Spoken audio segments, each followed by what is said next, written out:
Halo teman-teman, kuasailah semua buku, tapi jangan biarkan buku menguasaimu. Membaca untuk hidup, bukan hidup untuk membaca. Kata-kata dari Owen Meredith. Nah teman-teman, jumpa lagi bersama saya, Natalia Maria Christina Da Costa dengan NPM 3322054. Saya dari Program Studi Pendidikan Biologi, Fakultas Ilmu Pendidikan, Universitas Timor. Nah, pada kesempatan kali ini saya akan menjelaskan tentang tes PISA. Jangan malas-malas untuk mendengarkannya. Jadi baik teman-teman, yang pertama-tama di sini adalah pengertian dari tes PISA. Nah, yang seperti kita ketahui, tes PISA atau kepanjangannya adalah Program for International Student Assessment adalah suatu studi untuk mengevaluasi sistem pendidikan yang ada yang diikuti oleh lebih dari 70 negara di dunia. Nah, tes PISA ini sering dilakukan 3 tahun sekali. Mana Indonesia terakhir kali mengikuti tes ini adalah tahun 2018.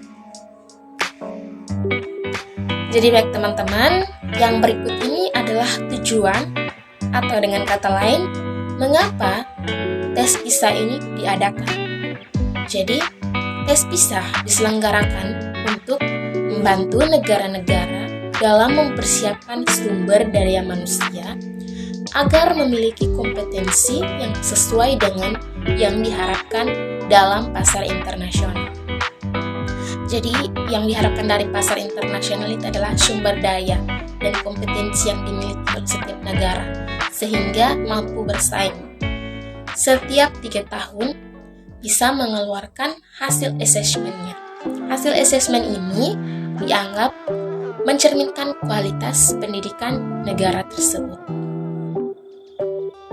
Teman-teman, yang berikut ini adalah jenis soal dalam tes PISA. Ragam tes yang digunakan pada soal membaca PISA adalah merupakan pilihan ganda kompleks, jawaban singkat, esai tertutup, dan juga esai terbuka. Teman-teman, itulah beberapa jenis tes yang digunakan dalam penilaian di tes PISA. Jadi teman-teman, skor PISA Indonesia 20 tahun terakhir. Nah, tes PISA ini dilakukan setiap 3 tahun sekali. Pada tahun 2018, Indonesia mengikuti tes PISA ini. Hasilnya menempatkan Indonesia diurutkan ke-74 untuk tes literasi, urutan ke-73 untuk matematika, dan urutan ke-71 untuk sains. Seharusnya tes PISA ini dilakukan kembali tahun 2021, namun terhalang oleh pandemi COVID-19. Jadi, seharusnya dilakukan pada 2021 hanya karena COVID, teman-teman. Waktu itu COVID sangat meningkat sehingga mungkin tidak dilakukan namanya PISA. Makanya dilakukan secara daring. Waktu itu kita belajarnya daring. Dan di sini Indonesia mengalami penurunan yang drastis. Baik teman-teman, pada slide ini upaya Indonesia untuk meningkatkan skor PISA. Jika Indonesia mengalami kemunduran yang sangat jauh, maka upaya Indonesia untuk meningkatkan skor PISA ini ada 5. Yang pertama, transformasi kepemimpinan sekolah. Transformasi itu merupakan perubahan, yaitu perubahan terhadap suatu hal atau keadaan. Nah, jika kepemimpinan sekolah yang berubah, berarti yang menjadi perubahan dalam sekolah itu adalah kepemimpinannya, harus diubah. Yang kedua, transformasi pendidikan dan pelatihan guru. Yang ketiga, mengajar sesuai tingkat kemampuan siswa. Artinya tidak boleh lebih dari kemampuan siswa, harus sesuai dengan kemampuan siswa. Yang keempat, standar penilaian global. Dan yang kelima, kemitraan daerah dan masyarakat sipil. Kemitraan atau hubungan dengan masyarakat. Jadi baik teman-teman, upaya saya sebagai seorang calon guru IPA untuk meningkatkan tes PISA atau skor PISA Indonesia yang mengalami kegagalan, tidak kegagalan juga, kemunduran ini, yang saya lakukan adalah membaca.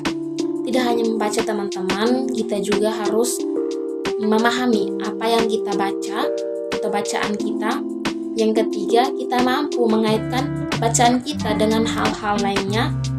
Yang keempat, kita mampu untuk membahasakan kembali kepada sesama kita. Itu semua dilakukan hanya dengan namanya literasi. Dengan literasi kita bisa.